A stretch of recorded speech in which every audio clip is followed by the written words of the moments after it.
काल माननीय पंतप्रधान महोदयांनी महाराष्ट्र दिनाचं औचित्य साधून मला जे पत्र लिहिलेलं आहे मी त्याबद्दल त्यांचे आभार मानतो।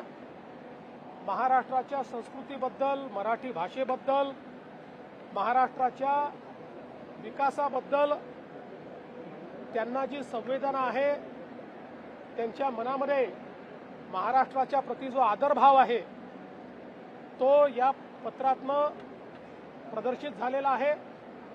त्यांची जी महाराष्ट्राच्या प्रति कटिबद्धता आहे तीही यातनं प्रदर्शित झाली आहे आणि ज्या पद्धतीनं ते महाराष्ट्राच्या पाठीशी भक्कमपणे उभे आहेत तेही यातनं प्रतिपादित झालेलं आहे।